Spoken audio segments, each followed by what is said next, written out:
Hello and welcome to this session of programming. अभी तक हमने जो डिस्कस किए टॉपिक्स उनमें से पहला था इंट्रोडक्शन की प्रोग्रामिंग क्या है। उसके बाद हमने प्रॉब्लम सॉल्विंग का एक कॉन्सेप्ट देखा फुल फ्लेज्ड, जिसमें हमने ये डिस्कस किया कि प्रॉब्लम सॉल्विंग एप्टीट्यूड क्या होता है और प्रॉब्लम सॉल्विंग के लिए क्या क्या फीचर्स और क्या क्या रिक्वायरमेंट्स हैं। उन रिक्वायरमेंट्स को समझने के बाद हमने उसी सोल्यूशन को जो एक प्रॉब्लम के लिए हमें लगती है, उस सोल्यूशन को हमने अल्गोरिदम में कन्वर्ट कर दिया। अल्गोरिदम क्या है? एक step by step solution to a given problem. और उस स्टेप बाय स्टेप जो है, क्या नाम है, अल्गोरिदम जो है स्टेप बाय स्टेप उन स्टेप्स को जोड़ के इन अ लॉजिकल फ्लो हमने कहा कि ये एक अल्गोरिदम है। और इसका जो लास्ट स्टेटमेंट है वो क्या थी? वो हमारा रिजल्ट था। और उसके बाद स्टॉप।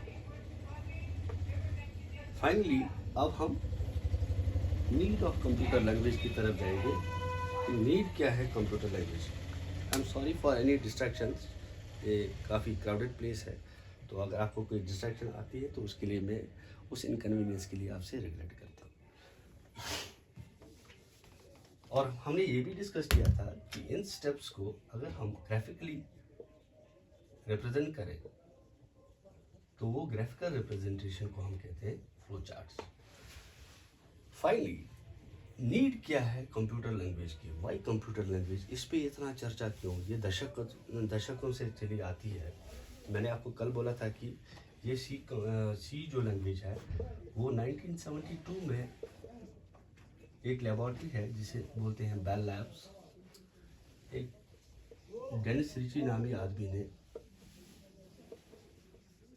इसको बिल्ड किया था। और 1972 से लेकर आज तक 2023 चल रहा है और आने वाले समय भी मैं श्योर हूँ कि ये चलती रहेगी। और इसकी वजह क्या है कि ये इतनी मकबूल क्यों है और क्यों पहले प्रोग्रामिंग लैंग्वेज होनी चाहिए हमारे पास? उसकी खास वजह ये है कि जो कंप्यूटर है, हमने डिस्कस किया था, ये केवल जीरो और वंस की भाषा समझता है, जिसे हम बाइनरी लैंग्वेज भी कहते हैं। ये बाइनरी लैंग्वेज जो है, मैंने ये भी कहा था कि ये जीरो केवल जीरो नहीं है या ये वन केवल वन नहीं है, लेकिन इसके पीछे ये एक मैथमेटिकल रिप्रेजेंटेशन है किस चीज़ की? 0.03 वोल्ट्स ऑफ सिग्नल की। इसी तरीके से ये वन जो है ये 0.05 वोल्ट को दर्शाता है, रिप्रेजेंट करता है। और इन दो सिग्नल्स की जो स्ट्रीम होती है, जो कॉम्बिनेशन होती है, उस कॉम्बिनेशन को हम स्ट्रीम के नाम से जानते हैं।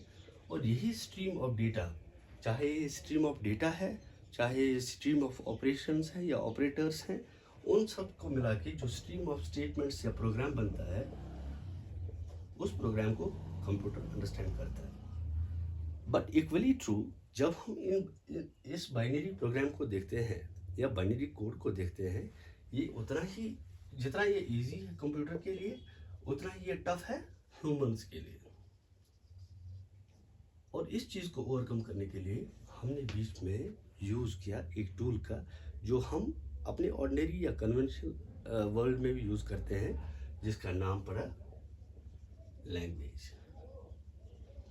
चूँकि हम यहाँ पे कंप्यूटर की परिभाषा यूज़ करते हैं, उस चक्कर में इस लैंग्वेज को एक और प्रीफिक्स से जोड़ा गया, जिसका नाम है computer, therefore the computer language. और अगर आपको ये बात समझ आई कि कंप्यूटर जो है वो हमसे कम्युनिकेट करे, या फिर दूसरे मानों में कहा जाए हम कंप्यूटर से कम्युनिकेट करें, किस लिए?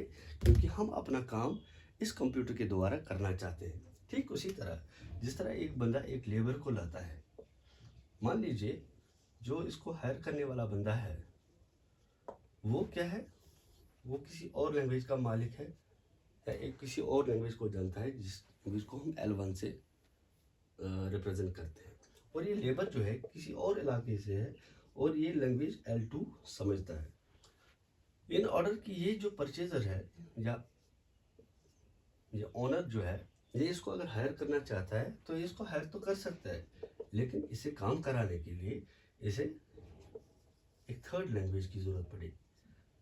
और ये थर्ड लैंग्वेज जो है ये इजीली अंडरस्टैंड होनी चाहिए ओनर को भी और इस लेबर को भी। गोया कहने का मतलब ये है कि ये अगर कॉमन नहीं है तब ये कमांड नहीं दे सकता है और ये लेबर जो है कमांड नहीं ले सकता है। और उस चीज़ को ओवरकम करने के लिए अगर हमारे पास तीसरी लैंग्वेज भी अवेलेबल है नहीं, तो एक ऐसा बंदा चाहिए, एक ऐसा व्यक्ति चाहिए जो इस L1 को भी और इस L2 को भी समझ सकता है। अब ये तीसरा बंदा क्या करेगा? ये ट्रांसलेटर का काम करेगा। ये क्या करेगा? जो ऑनर है उससे ये L1 लैंग्वेज में कमांड लेगा, फिर यही कमांड L2 में कन्वर्ट करके ये देगा लेबर को। और लेबर की जो रिक्वायरमेंट होगी या रेस्पॉन्स होगा वो L2 लैंग्वेज में उससे ले लेगा, उसको कन्वर्ट करके L1 में वापस दे देगा ऑनर को। इस तरीके से एक लैंग्वेज की रिक्वायरमेंट पड़ती है और इसी तरीके से एक ट्रांसलेटर की भी ज़रूरत पड़ती है। ठीक उसी तरह कंप्यूटर में भी हम कंप्यूटर लैंग्वेज का यूज़ करते हैं और उन लैंग्वेज का, क्योंकि पहले हम बाइनरी पे ही फोकस करते थे। वजह ये थी कि हमारे कंप्यूटर एफिशिएंट थे नहीं, वो कोई और भाषा समझ नहीं पाते थे। ह्यूमन थोड़ा सा इस चीज़ को ओवर बर्डन समझ के या बर्डन लेके अपने आप को ही तैयार कर लिया कि जीरोज और वंस की भाषा समझ ले, लेकिन धीरे धीरे लेजी होता गया और उस वजह से इसको बाइनरी को इन्होंने बोला कि मशीन, या इसको मशीन लेवल भी बोलते हैं। इस मशीन लेवल को इन्होंने कहा कि भाई ये हमारे लिए क्यूबसम है और इस चीज़ को अवॉइड करने के लिए हम इसको मिड लेवल लैंग्वेज में ले आते हैं। लेकिन फिर भी एक ट्रांसलेटर की रिक्वायरमेंट यहाँ पे पड़ी ही पड़ी। फिर बाद में आया concept of high level language, जो मैंने पहले ही बोला था आपको। ये हाई लेवल लैंग्वेज जो है, इस हाई लेवल लैंग्वेज को आप कैटेगरी मान के अगर चलते हैं तो सी इस कैटेगरी का एक सबसेट है या पार्ट है या कंपोनेंट है। और सी लैंग्वेज जो है वो क्या है? हाई लेवल लैंग्वेज, और उसमें भी यूज़ होता है ट्रांसलेटर। बट प्लीज़ रिमेंबर, जो इसमें ट्रांसलेटर यूज़ होता है वो है कंपाइलर। अगर आपको मेरे प्रीवियस सेशंस याद होंगे, मैंने आपको कहा था कि ट्रांसलेटर जो है वो दो तरीके के होते हैं, एक कंपाइलर, दूसरा इंटरप्रेटर। कंपाइलर जो है वो पूरा का पूरा प्रोग्राम एक साथ कंपाइल करता है, पूरा का पूरा पैराग्राफ या पूरा प्रोजेक्ट एक साथ कंपाइल करता है, यानी कि ट्रांसलेट करता है। वाइल जो इंटरप्रेटर है वो एक लाइन या एक कमांड जिसे आप कहेंगे, या एक एक्सप्रेशन जिसे आप कहेंगे, या एक स्टेटमेंट जिसे आप कहेंगे, वो एक एक करके इन स्टेटमेंट्स को ट्रांसलेट करके कंप्यूटर को देता है और वहाँ से रिस्पॉन्स कलेक्ट करके वापस हमें वापस देता है। वाइल कंपाइलर का क्या काम है? जितनी भी लाइंस ऑफ प्रोग्राम है, 1 2 3 4 5, इसको प्रोग्राम कहते हैं मिला के, ये सारा प्रोग्राम ये कंपाइल करेगा एक और फाइल में जो होगी बाइनरी फाइल, और इस बाइनरी फाइल को एग्जीक्यूट कराएगा मशीन से। वहाँ से जो रेस्पॉन्स मिलेगा वो भी बाइनरी में ही आएगा, फिर उसको कन्वर्ट करेगा और एक ह्यूमन लैंग्वेज में या हाई लेवल लैंग्वेज में उसको वापस दे देगा। This was basically a very short brief about why we need a computer language. अब आती है बारी हिस्ट्री ऑफ सी की। हालांकि थोड़ी सी मैंने बता दी, मैं फिर रिपीट करूँगा। हिस्ट्री जो है सी की, सी कब आई? जब BPCL पहले आई थी, उससे फोर्ट्रान भी आई थी, और उसके बाद एक लैंग्वेज थी जो बी थी। बी का मतलब है बिजनेस लैंग्वेज। एक ऐसी लैंग्वेज थी जो एंटरप्राइजेस अपने बिजनेस को ऑटोमेट करने के लिए यूज़ करते थे उस ज़माने में, यानी कि 1972 से पहले। मैंने कहा कि 1972 में आई। तो डेनिस रिची जब सी लैंग्वेज लेकर आया उस समय बी आ चुकी थी। क्योंकि बी के बाद इंग्लिश में लेटर सी आता है, इसीलिए डेनिस रिची ने इसका नाम भी रख लिया सी लैंग्वेज। मैंने आपको ये भी बोला था प्रीवियस सेशंस में कि हमारे पास सॉफ्टवेयर, क्योंकि लैंग्वेज हम बनाते हैं, यूज़ करते हैं सॉफ्टवेयर बनाने के लिए या कोई भी बिजनेस या प्रोसेस ऑटोमेट करने के लिए, और उसी का नाम होता है सॉफ्टवेयर। चाहे वो बिजनेस सॉफ्टवेयर है, एंटरप्राइज सॉफ्टवेयर है, या फिर कोई भी एप्लीकेशन सॉफ्टवेयर है या सिस्टम सॉफ्टवेयर है।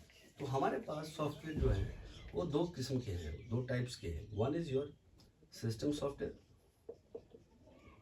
Another is your application software. जो सिस्टम सॉफ्टवेयर है वो मशीन के खुद के लिए होता है। जैसे फॉर एग्जांपल मैं एग्जांपल दे दूंगा ऑपरेटिंग सिस्टम की।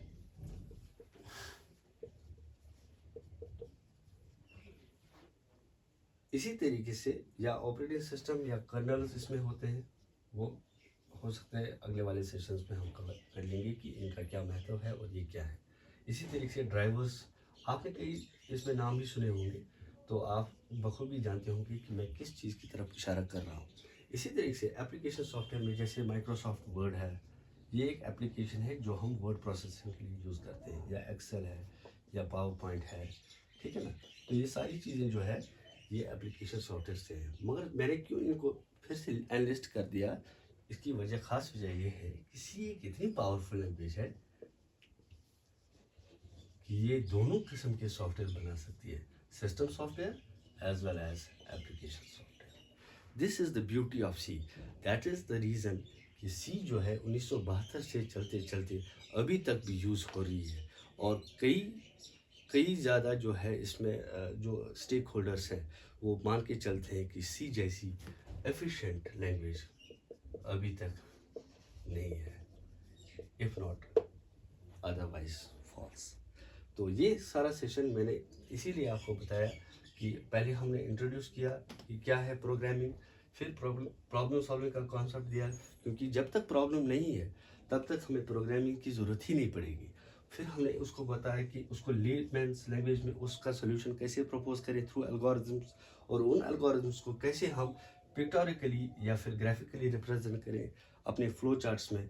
और फिर हमने बताया कि क्या नीड थी कि हमारे पास एक कंप्यूटर लैंग्वेज होनी चाहिए।